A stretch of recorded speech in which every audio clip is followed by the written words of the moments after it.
మరి కొద్దిసేపట్లో సూర్యోదయం కాబోతుందన్న సంకేతాన్ని ఇస్తూ కోళ్లు కూయడం మనం చూస్తుంటాం. అయితే దీనికి కారణం ఏంటో శాస్త్రవేత్తలు కనిపెట్టేశారు. కోడిలోని జీవ గడియారం వల్ల అవి కూస్తుంటాయి. మనిషి కన్నా 45 నిమిషాల ముందే కోడి వెలుతురును చూడగలుగుతుంది. అందుకే వెలుతురు వస్తుందన్న దానికి సూచకంగా కోడి కొక్కరకో అంటూ కూస్తుంది. ఒంటె తన మోపురంలో నీటిని నిల్వ చేసుకుంటుందని చాలా మంది భావిస్తారు. కానీ అది నిజం కాదు. ఆ మోపురంలో కొవ్వు నిల్వ ఉంటుంది. ఆహారం దొరకని సమయంలో ఆ కొవ్వు కరిగి ఒంటెకు శక్తిని, నీటిని అందిస్తుంది. అందుకే ఒంటెలు నీరు తాగకుండా వారాల తరబడి ఎడారిలో ప్రయాణించగలవు. జీవులన్నిటిలో మేకలు మరియు గెద్దలు విభిన్న దృష్టి సామర్థ్యాలను కలిగి ఉన్నాయి. మేకలు తమ దీర్ఘచతురస్రాకార కనుపాపల ద్వారా తల తిప్పకుండానే 320 డిగ్రీల వరకు చూడగలవు. గడ్డి మేస్తున్నప్పుడు కూడా శత్రువులను పసిగట్టేలా ప్రకృతి వీటికి ఈ వైడ్ యాంగిల్ చూపును ఇచ్చింది. అలాగే గెద్దలు కిలోమీటర్ల ఎత్తు నుంచి కూడా నేలపై చిన్న ఆహారాన్ని స్పష్టంగా చూస్తాయి. నేను యూట్యూబ్ ఛానల్ ని రీసెంట్ గా స్టార్ట్ చేశాను. చాలా మంది చూస్తున్నారు కానీ సబ్స్క్రైబ్ చేయటం లేదు. Please like, share and subscribe. ఇది నాకు చాలా సపోర్ట్ గా ఉంటుంది. ఆకాశంలో మనకు కనిపిస్తున్న కొన్ని నక్షత్రాలు అసలు అవి అక్కడ లేవు. అవి కొన్ని కాంతి సంవత్సరాల దూరంలో ఉండటం వల్ల వాటి నుండి బయలుదేరిన కాంతి మన కంటిని చేరడానికి కొన్ని వేల ఏళ్లు పడుతుంది. అంటే మనం ఇప్పుడు చూస్తున్నది ఆ నక్షత్రం యొక్క పాస్ట్ అన్నమాట. ఆ నక్షత్రం ఎప్పుడో అంతరించిపోయి ఉండవచ్చు. ప్రకృతిలో కామన్ స్విఫ్ట్ అనే పక్షి ఓ అద్భుతం.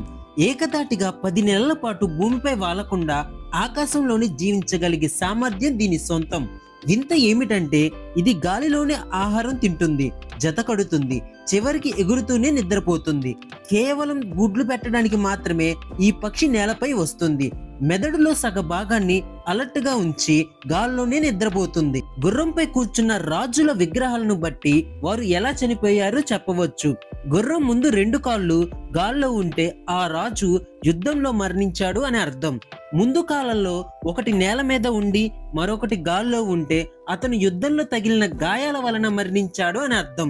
అదే 4 కాళ్ళు నేల మీద ఉంటే సహజంగా మరణించాడు అని అర్థం. ఒక చుక్క సముద్రపు నీటిలోనే లక్షల సంఖ్యలో సూక్ష్మజీవులు ఉంటాయి. మన కంటికి ఆ నీరు పూర్తిగా శుభ్రంగా కనిపించినా అందులో బ్యాక్టీరియా, వైరస్లు వంటి సూక్ష్మజీవులు జీవిస్తుంటాయి. అంటే మనం చూసేది కేవలం నీళ్లు మాత్రమే కాదు, అది ఒక చిన్న జీవ ప్రపంచం లాంటిది. ప్రపంచంలోనే అత్యంత ఎత్తైన శిఖరం మౌంట్ ఎవరెస్ట్ శిఖరాగ్రంపై సముద్రపు జీవుల శిలాజాలు కనిపిస్తాయి.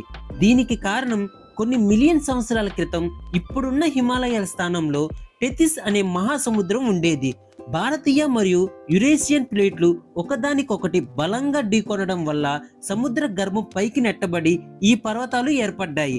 అంటే ఎవరెస్ట్ ఒకప్పుడు సముద్ర మట్టం కింద ఉండేదన్నమాట. ఈజిప్టులోని పిరమిడ్లను నిర్మించిన కాలంలో భూమిపై ఇంకా మముత్ ఏనుగులు జీవించే ఉన్నాయి. ఇవి పిరమిడ్ల నిర్మాణం పూర్తయిన 1000 ఏళ్ల తర్వాత అంతరించిపోయాయి. అడవికి రాజు ఎవరు అనగానే మనకు గుర్తుకు వచ్చేది మగసింహం. అవును, అడవికి రాజు సింహం. కానీ ఆడసింహం మాత్రమే 100కి 90% పైన వేటాడుతుంది. ఆడసింహం వేటాడే మోసం మగసింహం తింటుంది. మగసింహం తన గుంపును కాపాడడానికి రక్షణగా ఉంటుంది. దక్షిణ అమెరికాలోని అమెజాన్ అడవులు ఎంత పెద్దవంటే ఇది ఒక దేశం అయితే ప్రపంచంలోని 9వ అతిపెద్ద దేశం అయ్యేది. భూమికి కావలసిన ఆక్సిజన్ లో 20% వాటా ఇక్కడి నుండే వస్తుంది. ఈ అడవుల్లో ప్రవహించే అమెజాన్ నదిలో ప్రవహించే నీరు ప్రపంచంలోని మిగిలిన టాప్ 7 నదుల మొత్తం నీటి కంటే ఎక్కువ. నేను యూట్యూబ్ ఛానల్ ని రీసెంట్ గా స్టార్ట్ చేశాను. చాలా మంది చూస్తున్నారు కానీ సబ్స్క్రైబ్ చేయటం లేదు. Please like, share and subscribe. ఇది నాకు చాలా సపోర్ట్ గా ఉంటుంది.